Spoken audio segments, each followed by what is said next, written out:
तो चलिए सबसे पहले आपको दानिका म्यूजिक स्टूडियो के माध्यम से आपको हार्दिक स्वागत करते हैं। और अनमोल रतन कार्यक्रम में आज मैं उपस्थित हूँ दाऊद नगर में बहुत ही प्रसिद्ध संस्थान कोचिंग संस्थान न्यूटन कोचिंग सेंटर के डायरेक्टर हमारे बीच उपस्थित हैं डॉक्टर एसपी सुमन सर।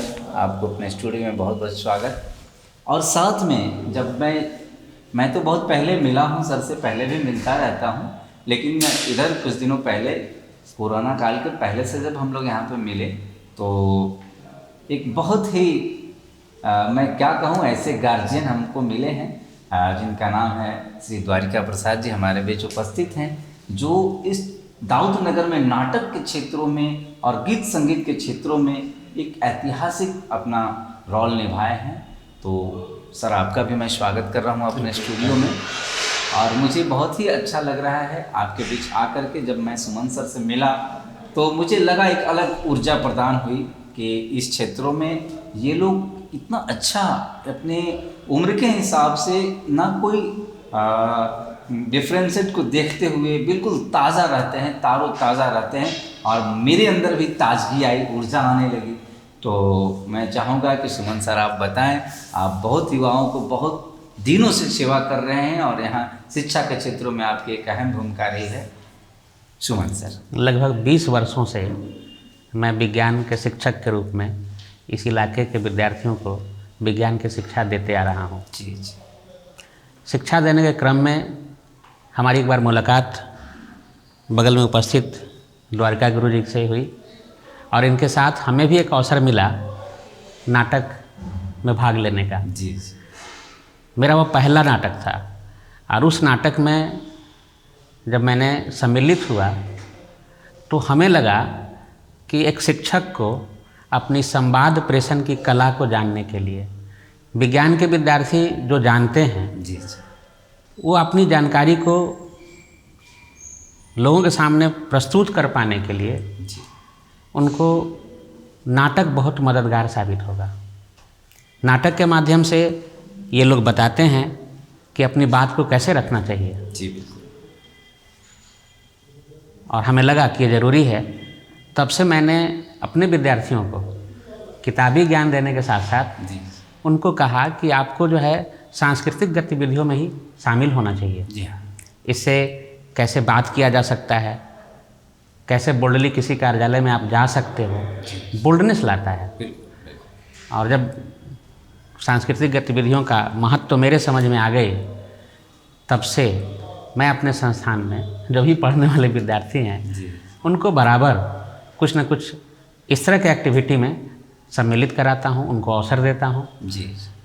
और इस शहर के जितने भी पुराने रंगकर्मी हैं उनका पूरा प्यार मिलता है, पूरा सहयोग मिलता है, और ये लोग भी उस अपनत्व के साथ हमारे विद्यार्थियों को वो सारी कुछ देते हैं। जी जी। बाकी जो हमारे शिक्षक हैं उनको तो मैं पारिश्रमिक देता हूँ, हाँ, लेकिन इन लोगों को बिना पारिश्रमिक ये हमारे बच्चों में वो गतिविधि को भरने का भरपूर कोशिश करते हैं। जी। इसलिए इन सभी लोगों को ब्रजेश बाबू हो गए, द्वारिका जी हुए, जी ओम प्रकाश जी हैं, और उसके बाद तो इधर कुछ दिनों से आपका भी सानिध्य मिलने लग गया है हमें। जी जी जी। तो बड़ा ही अच्छा लगता है। मैं जब आए सुमन सर के साथ मैं जब मिला तो मुझे विश्वास ही नहीं हो रहा था कि यहाँ पे एक अच्छा माहौल है। मैं एक मगध सुखपूजा शनि बहार कार्यक्रम को लेकर के एक ऑडिशन के लिए मैं यहाँ पे आया था सूर सम्राट का, और उस कार्यक्रम के दौरान सुमन सर से मेरी मुलाकात हुई, और बहुत ही अच्छा यहाँ पे एक स्पेस सुमन सर, ये इनका एक ये जो बना हुआ सिस्टम बताता है कि कला संगीत से इनका कितना मोहब्बत है। इन्होंने अपना स्पेशल मंच बना रखा है जहाँ पे हम लोगों ने शुक्रगुजार का कार्यक्रम भी किया था। तो यहाँ पे दाऊद नगर में तो बहुत से लोग हैं, लेकिन सुमन सर से मिलने के बाद वो ताजगी और वो ऊर्जा मुझे प्राप्त हुई। तो ऐसे लोगों की खोज हमारी बहुत शुरू से रहती है। मैं तो हमेशा प्रतिभा खोज करते रहता हूँ। इसी दौरान दाऊद नगर आने के दौरान सुमन सर से मुलाकात हुई, और सुमन सर ने जो प्यार दिया है मैं उसको बयां नहीं कर सकता हूँ। साथ में मैं ये भी कहूँगा कि सुमन सर हम लोग गीत संगीत का भी यहाँ पे प्रशिक्षण शुरू करेंगे आने वाले दिन में। यहाँ पे सारा चीज़ मंच बना हुआ है, और हम लोग शुक्रगुजार शनिवार का कार्यक्रम भी दाऊद नगर में सर के ही प्रांगण में हम लोग चला रहे हैं। और इस कोरोना काल के कारण हम लोग थोड़ा सा इसमें स्थगित हो गए थे, लेकिन जनवरी से मैं पुनः इस कार्यक्रम को आगे बढ़ाऊंगा। सुमन सर, आपसे एक और मेरी बात कि आप आखिर कुछ तो बात है कि सारे रंगकर्मी आपके पास आना चाहते हैं, आपके पास बैठना चाहते हैं। आप जो प्यार और दुलार देते हैं, ये बड़ा मुझे बराबर खटकता है कि आप कहीं ना कहीं गीत संगीत से जुड़े हुए हैं या फिर आपके परिवार कहीं इससे जुड़े हुए होंगे। बहुत ही अच्छा प्रश्न रहा आपका। आपने कई बार हमारे साथ मंच साझा किया है और उस पर मैंने कहा है आपको जी कि मैं कलाकार नहीं हूँ, मैं कला प्रेमी हूँ। और मेरी वही प्रेम जो कलाकार लोग हैं उनसे जोड़ कर रखा है। जी जी। और शायद मेरी उसी कला के प्रेम के चलते ही इतने महान रंगकर्मियों का, सांस्कृतिक कर्मियों का हमें सानिध्य मिलता रहता है। नहीं, मेरे पास आने का वजह सिर्फ वही रहा है इन लोगों का, क्योंकि मैं इनसे प्यार करता हूँ। जी जी, बिल्कुल, और बिल्कुल। अच्छा लगता है। आप जो प्यार देते हैं ना, वो प्यार हर जगह नहीं मिल सकता।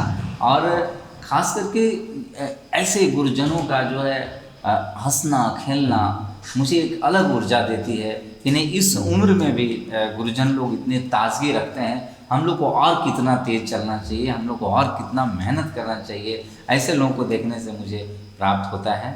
तो सुमन सर, आप सरकारी सेवा में भी हैं, उसके बारे में भी आप मुझे बताएं। बहुत दिनों तक मैं निजी संस्थान का संचालक था। जी जी। बाद में मुझे अवसर मिला सरकारी संस्थान में भी सेवा देने का। जी।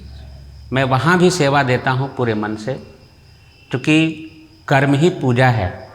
और मेरा एक बिल्कुल व्यक्तिगत सोच है, मेरी ऐसी चाहत है कि मुझे पढ़ाते हुए मरना है। क्या बात है। बहुत बहुत मैं दुनिया में बहुत सारा काम किया जा सकता है, बहुत सारे काम लोग कर सकते हैं, लेकिन मैंने सिर्फ और सिर्फ यही अपनाया है कि हमको पढ़ाते हुए ही मरना है। और मैं जहाँ भी रहता हूँ मैं पढ़ाता हूँ। सर, जो खैनी खाने वाले हैं वो जब तक खैनी नहीं खाते हैं तो उनको मन नहीं लगता है, और मैं जब तक क्लास में नहीं जाता हूँ तो मुझे मन नहीं लगता है। क्या बात है। हम भले यहाँ के व्यवस्थापक हों, तो व्यवस्थापक वाला पद से ज़्यादा आनंद आता है हमको क्लास में जब मैं पढ़ाता हूँ। बिल्कुल बिल्कुल। और विद्यालय में जब जाता हूँ, जिस सरकारी संस्थान में मैं पोस्टेड हूँ, तो वहाँ पर भी बहुत सारे गैर शैक्षणिक कार्य हमको मिलते हैं। जी। लेकिन उसमें मुझे मन नहीं लगता है जितना मन वहाँ के विद्यार्थियों को पढ़ा लेने में मिलता है। जी। वो पढ़ा लेने से विद्यार्थियों का जो प्यार मिलता है उसकी कोई मूल्य नहीं है। वो बेशकीमती प्यार मिलता है उस पढ़ाने से। इंटरव्यू लेते हुए मुझे काफ़ी हर्ष और गौरवान्वित मैं महसूस कर रहा हूँ कि आप जैसे लोग वास्तविक रूप से अनमोल रतन हैं। अनमोल रतन मैं इस मायने में कह सकता हूँ कि जो लोग बिल्कुल अपने दिल से लोगों के लिए, समाज के लिए, आने वाले युवाओं को एक नया रंग देने की कोशिश करते हैं, और वो बिल्कुल निस्वार्थ भाव से होता है, वहाँ कोई स्वार्थ नहीं दिखता है। तो निश्चित रूप से ये दानिका द्वारा जो आयोजित अनमोल रतन कार्यक्रम है, मुझे बहुत अच्छा लग रहा है आपके बीच आकर के। और आप दाऊद नगर के क्षेत्रों में एक अनमोल रतन है, ये मैं खुद भी साबित कर रहा हूँ। एक बार और भी मैं कहना चाहता हूँ, शिक्षा प्रदान करना, शिक्षा को पाना और शिक्षा को देना, ये दुनिया का सबसे पुनीत काम है। और इस काम को जो भी करते हैं उनको शिक्षक कहा जाता है। और शिक्षक जो है वो बाई चांस नहीं बनना चाहिए। शिक्षण का जो पेशा है जी, वो हृदय से स्वीकारना चाहिए और उसे बाई चॉइस अपनाना चाहिए। मैं शिक्षण के क्षेत्र में बाई चॉइस आया हूँ। बहुत सारे लोग आते हैं इसमें कि कहीं कुछ अगर नहीं हुए तो चलो पढ़ा करके 2 पैसा कमा लूँ। जी।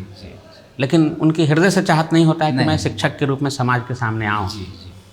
और मैं यह भी समझता हूँ कि मैं विज्ञान का शिक्षक हूँ और आप संगीत के शिक्षक हैं। मैं आप में और गुरुजी में। गुरुजी भी सांस्कृतिक गतिविधियों से जुड़े रहने के बावजूद भी सरकारी सेवा में थे और वहाँ पर भी बहुत ही कर्तव्य निर्वहन किया है, अच्छे अच्छे कर्तव्यों को निर्वहन किया है इन्होंने। लेकिन ये अभिनय का शिक्षण और आप संगीत का शिक्षण, भी बाय चांस नहीं बल्कि बाय चॉइस आप लोग जी, देते हैं, ये मैंने पाया है आप लोगों में। बिल्कुल बिल्कुल। जब मैं इस टीम में, दाऊद नगर टीम में मैं आया, शिरकत किया, तो मुझे अगर सबसे ज़्यादा ब्रजेश गुरु जी से तो मैं पहले परिचित था, सुमन सर से एक दो बार मुलाकात हुई थी। सबसे ज़्यादा मुझे अगर किसी ने प्रभावित किया तो वो गुरुदेव श्री द्वारिका प्रसाद जी ने मुझे प्रभावित किया। इनकी एक्टिविटी को देखकर मैं इतना खुश हुआ कि मेरे अंदर एक ताजगी आई। और हम स्वागत करते हैं गुरुदेव का अपने स्टूडियो में, और चाहेंगे कि गुरुदेव आप बताइए कि भाई इतनी ताजगी आपके अंदर कैसे रहती है, क्यों रहती है? धन्यवाद। एक बात शुरू से ही अभ्यास के तौर पर रहा, बचपन से ही सुबह में उठना। हम लोग इसको आज भी अपना रहे हैं। सुबह में ही उठते थे, खेलते थे, टहलते थे। मैं समझता हूँ कि वो जो आज से हमारी उम्र करीब 68 की हो रही है, एक करीब 50-60 साल का जो सुबह में उठने का जो एक कोशिश लोग करते हैं, कुछ लोग सफल होते हैं, कुछ लोग नहीं होते हैं। मैं मानता हूँ मैं सफल हो गया हूँ। बिल्कुल बिल्कुल। और आपकी ताजगी देखने से कभी नहीं लगता है कि आपकी उम्र इतनी है, और आप जिन लोगों के साथ रहते हैं वहाँ बिल्कुल ताज़ा रहते हैं। आप बहुत अच्छा गाते भी हैं, आप डांस भी करके, मैंने तो देखा है होली वाला कार्यक्रम में हम लोग आपका डांस भी देखे। तो आप एक चीज़ ज़रूर बताएं कि आपने ये एक्टिंग वगैरह में कोई ऐसा पहला जो आपने पहली बार नाटक किया हो, वो कौन सा दौर था और कब आपने किया था? 68 का मैटर है। एक नाटक था तूफान आ रहा है, तो उसमें सभी रोल लोग आपस में बांट लिए थे। एक रोल बूढ़ी का रोल था, 70 साल के बूढ़ी का रोल। जी। तो लोग कहा कि करना तो करो, और कोई रोल बचा नहीं है।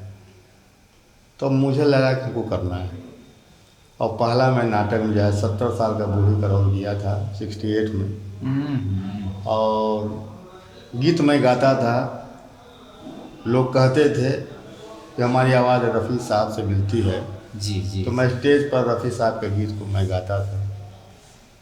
और उसके बाद जो है नाटक का दौर जो है बहुत बाद में फिर शुरू हुआ।